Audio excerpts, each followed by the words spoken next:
Selamat pagi, Shalom. Saudara-saudaraku yang dikasih dalam Tuhan Yesus, hari ini saya akan mengajak kita untuk melihat satu pembicaraan penting untuk kita semua, baik kita jemaat yang bekerja maupun yang saat ini sedang berusaha. Ya. Ada satu tema penting yang kita harus pelajari dan pertajam bersama-sama, yaitu tentang work and calling, pekerjaan dan panggilan Allah. Bagaimana kita bisa memahami di pekerjaan kita, di usaha kita, ada panggilan Allah di dalamnya. Saudara-saudaraku, mari kita lihat work and calling, pekerjaan dan panggilan Allah. Saudara-saudara, kita bukan cuma kerja untuk hidup, tapi kita dipanggil untuk hidup dalam kerja. Sampai sini saudara dapat sesuatu? Kita bukan cuma kerja untuk hidup, tapi kita dipanggil untuk hidup di dalam kerja. So, apapun pekerjaan kita yang tentunya halal, saya kasih halal di situ karena nanti kalau saudara bilang, kalau gitu jual narkoba bisa juga Pak, gitu. Enggak ya. Jadi apapun pekerjaan halal kita saat ini, bukan sekedar alat bertahan untuk hidup, tetapi itu adalah ruang, adalah space, adalah ruang ilahi, tempat panggilan kekal Allah diwujudkan di dalam kehidupan kita. Oleh sebab itu pertanyaan pentingnya adalah, apakah pekerjaan saya hari ini, apakah usaha saya hari ini hanya sekedar pekerjaan dan usaha atau bagian dari panggilan Allah?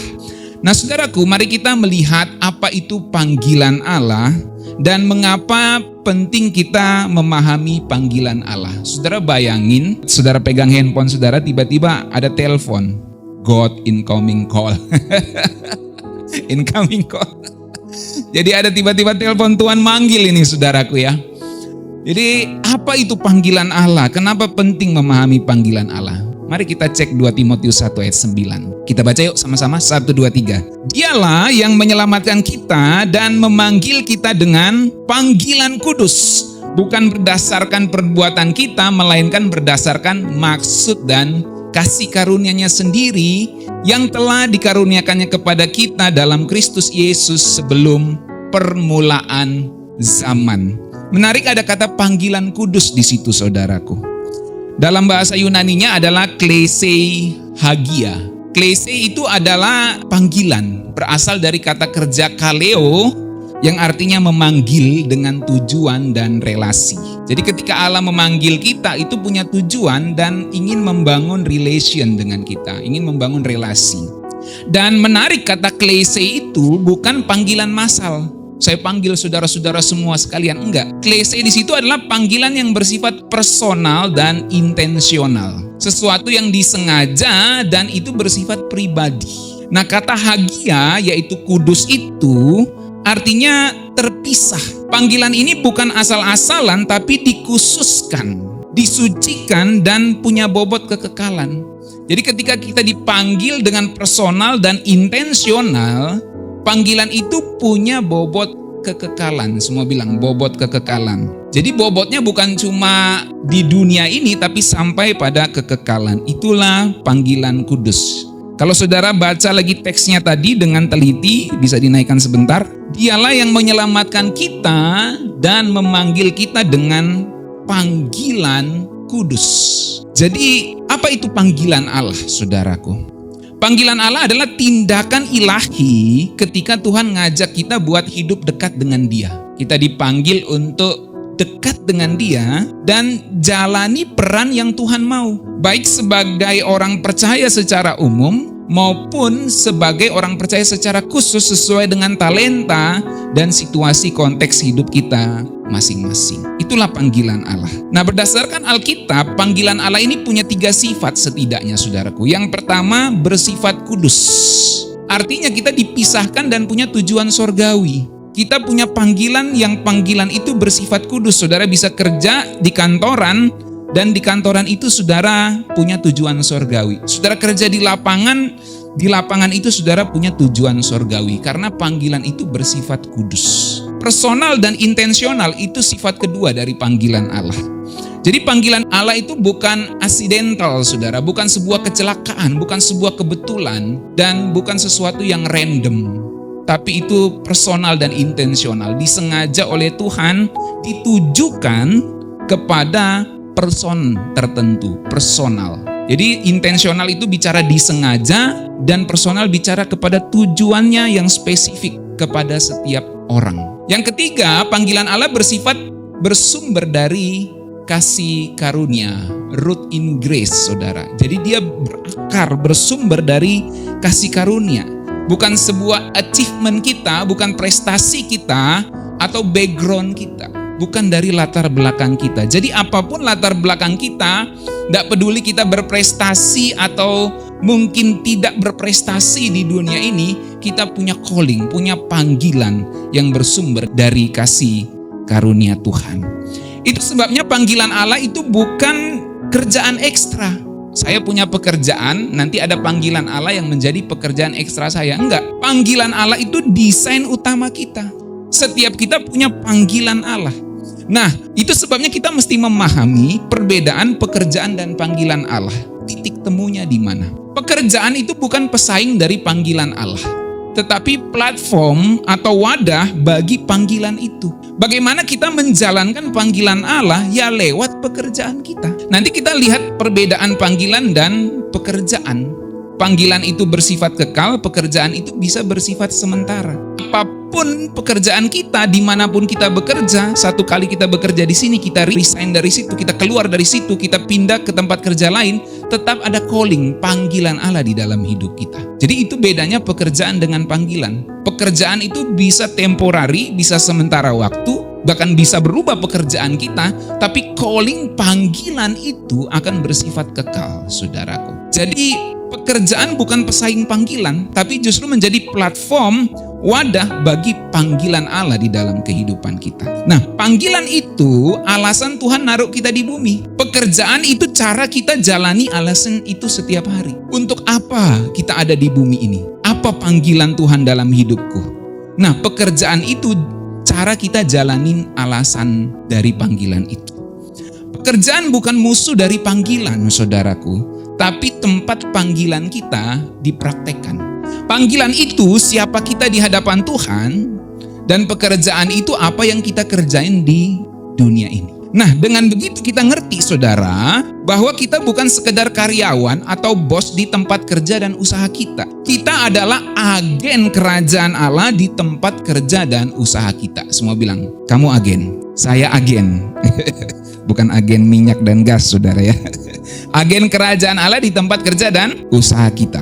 Nah, perhatikan ini. Panggilan Allah bukan tentang kita kerja di mana, tapi tentang kita jadi siapa dimanapun kita ditempatkan dalam pekerjaan kita.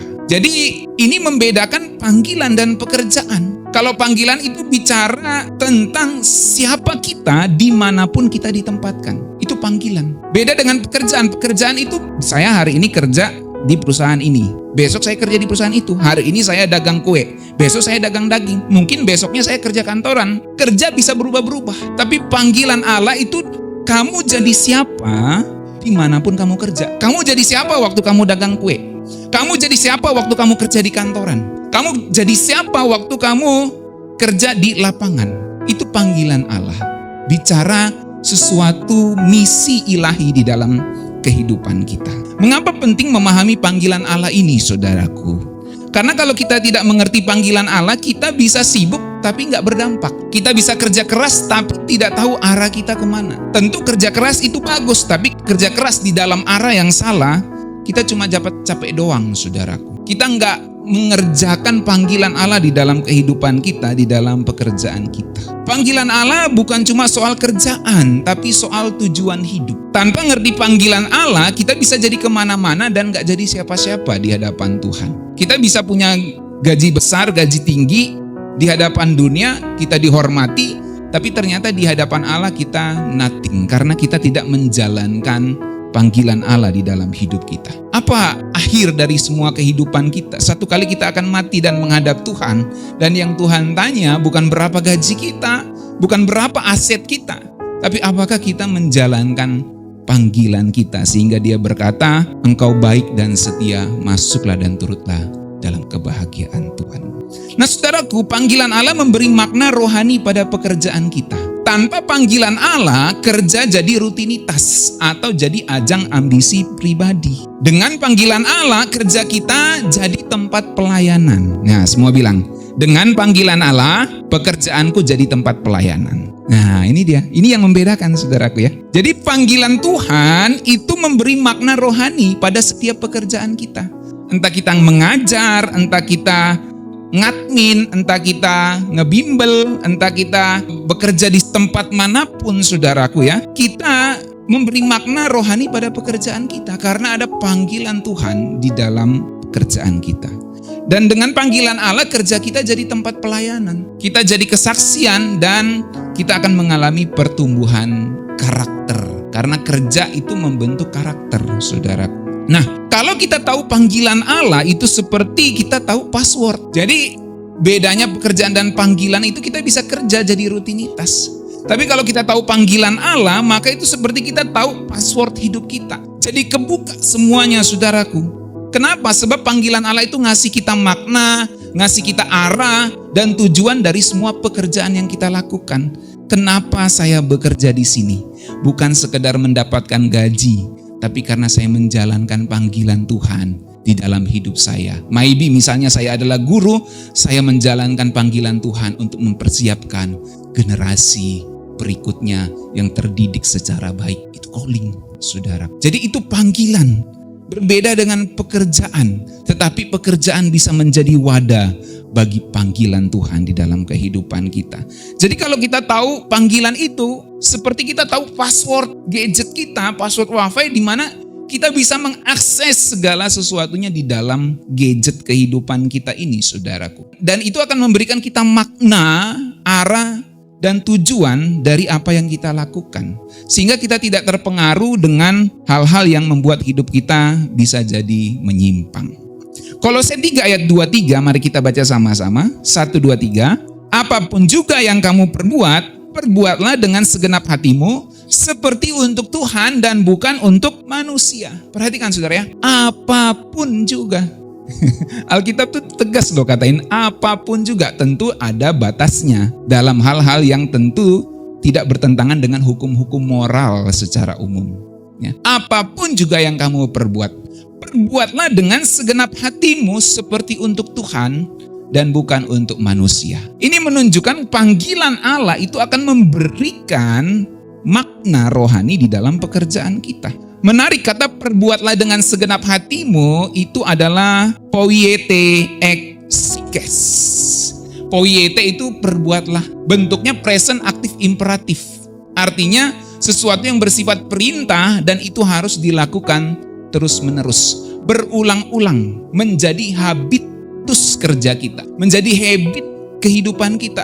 Perbuatlah berulang-ulang sehingga itu menjadi bentuk kehidupanmu, menjadi karaktermu. Perbuatlah dengan segenap hatimu, eksikes, dari dalam jiwa. Ini bukan cuma pakai otak atau tangan, tapi melibatkan seluruh kehidupan kita dari dalam jiwa kita.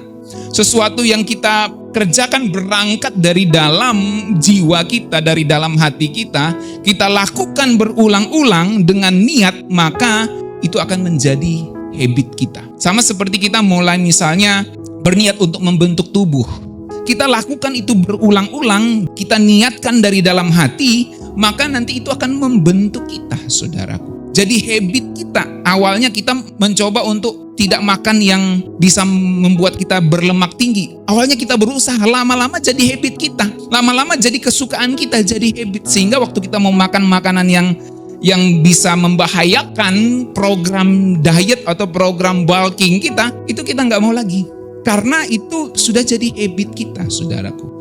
Jadi perbuatlah dengan segenap hatimu, itu artinya melibatkan segala sesuatu di dalam hidup kita, berasal dari dalam hati dan jiwa kita, dan itu menjadi habit kita. Itu maksudnya, saudaraku. Jadi apapun pekerjaan usaha kita dalam hal ini bisa jadi bentuk ibadah. Asal dilakukan dengan kesadaran bahwa Tuhan adalah bos utama kita. Coba kembali ke ayatnya yang tadi.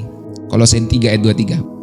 Apapun yang kamu buat, perbuatlah dengan segenap hatimu, seperti untuk Tuhan. Artinya bosnya adalah Tuhan. Mungkin kamu adalah bos di usahamu saat ini karena engkau tidak punya atasan. Kamu adalah bosnya dari usahamu saat ini. Tapi ingat, masih ada bos di atas segala bos, yaitu Tuhan. Jadi pekerjaan kita, usaha kita akan menjadi sebuah ibadah ketika kita melakukan atau menjalankan panggilan Tuhan di dalam pekerjaan kita itu. Jadi apapun pekerjaan usaha kita jadi bentuk ibadah bila dilakukan dengan kesadaran bahwa Tuhan adalah bos saya dan saya melakukan ini untuk Tuhan. Saya mau ngedit video, saya mau ngadmin, saya mau nyapu rumah, saya mau ngajar, mau jualan, ngurus anak, ngurus orang tua, masak, ya, ngepel. Semuanya bisa jadi bentuk ibadah. Kenapa? Karena saya sadari bos saya adalah Tuhan. Bos saya bukan cuma manusia, atau bos saya bukan saya sendiri di dalam usaha saya, tapi bos saya adalah Tuhan dan saya mengerjakannya untuk Tuhan. Itu jadi bentuk ibadah. Jadi pekerjaan kita itu bisa jadi bentuk worship ibadah kita ketika kita melakukannya dengan kesadaran ini. Menjalankan panggilan Tuhan di dalam setiap pekerjaan kita. Nggak harus kantoran, nggak harus kerja yang bergaji tinggi. Tapi apapun pekerjaan kita, berhadapan dengan laptop, berhadapan dengan sapu, berhadapan dengan kain pel, berhadapan dengan kompor setiap hari, berhadapan dengan orang-orang setiap hari, apapun pekerjaan kita bisa jadi bentuk ibadah asal kita lakukan dengan kesadaran Tuhan adalah bosku dan aku melakukan segala sesuatu untuk Tuhan, menjalankan panggilannya di dalam hidupku. Amin, saudaraku. Jadi jangan anggap remeh tugas harian kita dan jangan merusak pekerjaan dan panggilan Allah di dalam hidup kita, saudaraku. Jangan menjadi toksik atau racun bagi yang lain. Jadilah berkat di dalam setiap pekerjaan kita. Bawalah integritas kita di lapangan maupun di dalam ruangan. Entah kerja kita di dalam ruangan, entah kerja kita di lapangan, bawalah integritas itu. Ingat, bukan cuma manusia yang nilai kita, tapi Tuhan yang menilai kita. Integritas itu adalah kita bisa hidup bersih dilihat orang maupun tidak dilihat orang. Bisa maksimal dilihat orang maupun tidak dilihat orang. Jangan sampai kalau dilihat bos baru kita kerja maksimal. Begitu bos pergi, kita santai-santai nggak kerja maksimal lagi. Itu namanya tidak berintegritas. Kita kerja maksimal diawasin ataupun tidak diawasin. Itu namanya integritas. Bawa itu di lapangan maupun di kantoran kita atau dalam usaha kita masing-masing. Dilihat orang atau tidak dilihat orang. Dilihat Pak Gembala atau tidak dilihat Pak Gembala. Dilihat orang tua ataupun tidak dilihat orang tua. Dilihat anak ataupun tidak dilihat anak. Kita berintegritas. Amin. Sebab Tuhan yang menilai kita. Ada bos utama kita, saudara, dalam setiap pekerjaan kita masing-masing. Dan ingat ini, integritas kita lebih kencang daripada speaker worship kita. Amin. Kita bisa nyanyi, kita bisa hebat banget di pelayanan mungkin. Tapi integritas kita, hidup kita tuh lebih kencang daripada speaker worship kita, saudaraku. Nah, saudaraku, tempat kerja atau usaha kita bukan hanya tempat cari nafkah, tapi ladang panggilan. Amin. Ya dong, kita kan cari nafkah di kerjaan kan? Ya nggak salah dong, memang itu cara kita hidup kan? Tetapi dengan panggilan, dengan adanya calling di dalam setiap work dan job kita, maka pekerjaan kita, job kita, itu bukan hanya jadi tempat cari nafkah, tapi jadi ladang panggilan Tuhan. Aku menjalankan misi Tuhan, menjalankan panggilan Tuhan di dalam pekerjaanku ini. Oke, aku dapat income, oke, aku dapat nafkah dari sini, tapi ini menjadi ladang panggilan Tuhan di dalam hidupku. Makanya pekerjaan kita, usaha kita bisa menjadi tempat untuk nunjukin siapa Tuhan di dalam hidup kita. Kita bisa bersaksi, kita bisa menceritakan kebaikan Tuhan lewat usaha dan lewat pekerjaan kita. Sehingga usaha dan pekerjaan kita menjadi ladang panggilan Tuhan. Seperti Ibu Au misalnya, dia jual kue sambil memberitakan Injil. Sempatannya doakan orang gitu. Beli kue habis itu doakan orang gitu. Jadi pekerjaan usaha menjadi ladang panggilan, saudaraku. Dan kita dapat income, dapat berkat dari situ, tetapi ada misi Tuhan yang kita jalankan. Kita bisa menjadi saksi Tuhan di setiap pekerjaan dan usaha kita. Nah, saudaraku, Tuhan memperlengkapi kita di dalam panggilan. Jadi waktu Tuhan memberikan panggilannya kepada kita, dia nggak biarin kita lepas pergi begitu aja.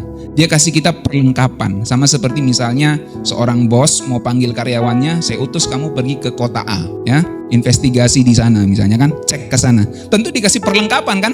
Ini uang tiketmu, ini uang makanmu. Nggak mungkin dipergi biarin sendiri. Lu bayar tiket sendiri, lu sendiri gitu kan. Nggak mungkin, saudaraku. Jadi ketika Tuhan panggil kita, dia akan perlengkapi kita, ya. Ini uang makanmu, ini uang tiketmu. Kalau perlu pakai kelas bisnis, ya. Pak Dolok biasanya kalau dinas dia dikasih kelas bisnis biasanya, ya Pak. Nggak mungkin disuruh bayar sendiri kan, siapa yang mau gitu kan. Jadi Tuhan memperlengkapi kita dalam panggilan, saudaraku. Jadi kalau Tuhan panggil kita di pekerjaan kita masing-masing, dia akan perlengkapi kita. Nah masalahnya kadang kita tidak menyadari perlengkapan Tuhan itu apa. Nah kita coba bedah sedikit ya. Efesus 4 ayat 11 sampai 12. Dan ialah yang memberikan baik rasul-rasul maupun nabi-nabi, baik pemberita-pemberita Injil maupun gembala-gembala dan pengajar-pengajar untuk memperlengkapi orang-orang kudus bagi pekerjaan pelayanan, bagi pembangunan tubuh Kristus. Nah, perhatikan kata memperlengkapi. Jadi Tuhan memperlengkapi orang-orang kudus bagi pekerjaan pelayanan. Ketika kita dipanggil, kita dilengkapi, dikasih tiketnya, dikasih uang makannya, dikasih uang jajannya, saudaraku. Bahkan PP-nya ditanggung.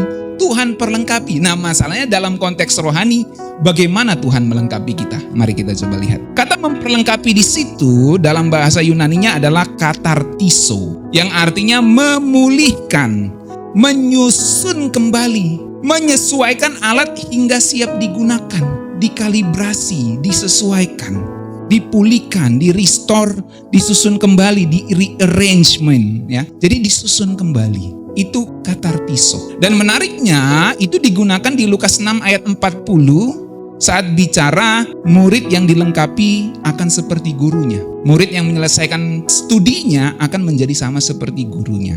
Lalu juga digunakan saat murid-murid menjahit jaring atau memperbaiki jalannya. Itu disebut katartiso, memperlengkapi. Mari kita lihat teksnya. Lukas 6 ayat 40, kita baca dulu sama-sama. 1, 2, 3. Seorang murid tidak lebih daripada gurunya. Tetapi barang siapa yang telah tamat pelajarannya akan sama dengan gurunya. Telah tamat pelajarannya. Barang siapa yang diperlengkapi akan sama dengan gurunya.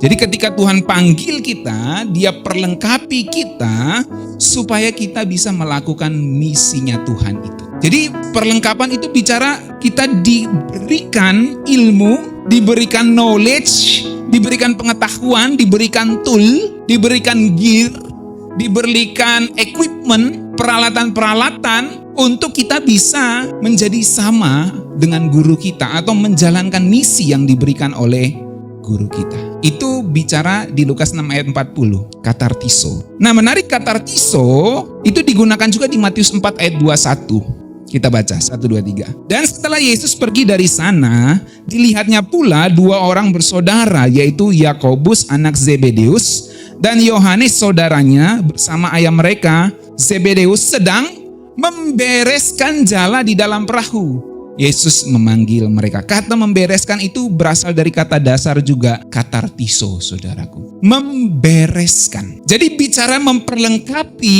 itu bicara membekali, tapi juga bicara membereskan. Ada sesuatu yang diperbaiki, ada sesuatu yang dipulihkan di situ, saudaraku. Nah, makanya saya tulis begini, perhatikan. Tuhan bisa lengkapi kita lewat pengajaran firman dan teladan hidup seseorang. Kita mencontoh mentor rohani kita, itu bisa Tuhan perlengkapi kita lewat situ. Tetapi Tuhan juga bisa melengkapi kita melalui trauma. Jaring yang robek yang kemudian dibereskan, jaring yang kusut dibereskan. Tuhan lengkapi kita melalui trauma. Kekurangan, luka batin kita, tekanan di dalam usaha pekerjaan kita, itu semua dapat dipakai Tuhan untuk membentuk dan memperlengkapi kita. Jadi poin saya adalah begini, ketika Tuhan memperlengkapi kita, dia izinkan kita mengalami berbagai kesulitan, ribet-ribet seperti jala, yang harus dibereskan oleh calon-calon murid Tuhan Yesus itu. Bisa paham saudaraku? Jadi Tuhan memperlengkapi kita dengan cara seperti itu. Dia izinkan kita mengalami berbagai kesulitan, benang kusut yang terjadi dalam hidup kita, dan Dia mau memperlengkapi kita lewat situ. Dan ketika Tuhan memulihkan berbagai trauma, luka batin yang kita alami, maka kita dibentuk dan siap untuk menjadi saksi Tuhan. Peristiwa-peristiwa hidup buruk yang kita alami dapat dijadikan Tuhan sebagai alat peraga untuk saudara bisa bersaksi bagi banyak orang. Amin. Makanya banyak orang-orang yang bisa bersaksi karena dia mengalami hal-hal yang sulit. Saat itulah sebenarnya Tuhan sedang memperlengkapi mereka. Jadi beda kalau kita dipanggil bos, kita diperlengkapinya dengan semua fasilitas kan. Kalau misalnya dia marketing diperlengkapi dengan apa? Product knowledge gitu kan. Dikasih ini perusahaannya product knowledge, kamu promosikan ya, ini perlengkapanmu ini, ilmu-ilmunya. Kalau misalnya dia disuruh dinas keluar kota, dikasih perlengkapannya ya. Ini uang tiketnya, ini uang makannya, ini nanti fasilitas hotel dan lain-lain. Dikasih semua saudaraku. Jadi ada perlengkapannya. Nah berbeda dengan panggilan rohani. Ketika Tuhan panggil kita di dalam pekerjaan kita, bisa Tuhan izinkan, cara Tuhan memperlengkapi kita dengan izinkan kita bertemu dengan orang-orang yang bikin rese banget hidup kita. Benar nggak? Ini rese banget sih, ini atasan saya. Ini rese banget sih, ini teman saya. Ya, nggak bener banget dia caranya kerja. Tapi dari situ kita dibentuk. Tuhan ingin memperbaiki kekusutan-kekusutan dalam hati kita untuk kita belajar merespon dengan lebih dewasa. Dia bentuk kita, dia perlengkapi kita lewat berbagai kesulitan dan keresean, kusutan yang kita alami di dalam pekerjaan kita. Sudah bisa tangkap ini, amin? Itulah cara Tuhan memperlengkapi kita, saudaraku. Karena ketika kita berelasi dengan orang, tidak selamanya smooth, gak selamanya halus. Kadang begitu hard, begitu keras, saudaraku. Dan lewat situ kita dibentuk dan diperlengkapi. Pada satu titik tertentu kita akan melihat bahwa Tuhan berkarya di atas itu semua. Nah, jadi saudaraku, kita dilengkapi bukan karena kita sempurna, tapi karena Tuhan mau memakai bahkan bagian terlemah dari hidup kita. Bagian yang paling kusut dari hidup kita, Tuhan mau pakai itu untuk melengkapi kita. Dia nggak tunggu kita sempurna baru dia panggil kita, tapi dia panggil kita justru karena dia mau pakai bahkan bagian yang terlemah dari hidup kita, sehingga kita bisa ngomong, aku bisa melewati semua ini karena Tuhan bersama dengan aku. Amin. Efesus 2 ayat 10. Mari baca 1, 2, 3. Karena kita ini buatan Allah, diciptakan dalam Kristus Yesus untuk melakukan pekerjaan baik yang dipersiapkan Allah sebelumnya. Ia mau supaya kita hidup di dalamnya. Kata buatan Allah itu poiema, yang artinya karya seni, masterpiece, saudaraku. Jadi bilang kiri kananmu, kamu masterpiece. Ya. Bukan the master ya. Kalau the master bimbelnya Pak Rahman dulu. Kita ini buatan Allah, saudaraku ya. Poiema, masterpiece-nya Tuhan. Jadi bukan kaleng-kaleng kita ini, saudaraku. Alkitab yang ngomong, kamu buatan Allah. Syaratnya adalah diciptakan dalam Kristus Yesus untuk melakukan pekerjaan baik. Saudara lihat, kita dikasih identitas. Kamu buatan Allah. Lalu bagaimana identitas itu kita dapatkan? Diciptakan dalam Kristus Yesus. So, tujuannya apa? Callingnya apa? Sebagai masterpiece untuk melakukan pekerjaan baik. Itu callingnya, itu panggilannya. Yang dipersiapkan Allah sebelumnya, itu bicara calling, saudara. Ia mau supaya kita hidup di dalamnya. Artinya kamu hidupi panggilan itu apapun pekerjaanmu. Sehingga apapun pekerjaanmu saat ini, entah kamu nanti sudah mau resign atau ada di kerjaan baru, kerjaan lama atau kerjaan baru, kamu menjalankan panggilan Tuhan. Sebab kamu adalah masterpiece-nya Tuhan. Amin. Kita adalah masterpiece karyanya Tuhan untuk melakukan panggilannya. Makanya saya catat di sini, kita adalah mahakaryanya Tuhan yang dirancang dan dilengkapi untuk berdampak bagi orang-orang sekeliling kita. Ada misi Allah di dalam setiap pekerjaan kita. Amin. Kita punya misi Allah. Pertanyaannya sekarang begini yang terakhir. Apa panggilan Tuhan? Apa misi Tuhan di dalam pekerjaan dan usaha kita saat ini? Hanya kita dengan Tuhan yang tahu, saudaraku. Apa panggilan Allah dalam pekerjaan dan usaha kita saat ini? Pekerjaan kita bisa berganti. Job kita bisa berganti kapan saja. Tapi panggilan Allah itu akan selalu abadi di dalam kehidupan kita. Mari kita berdoa.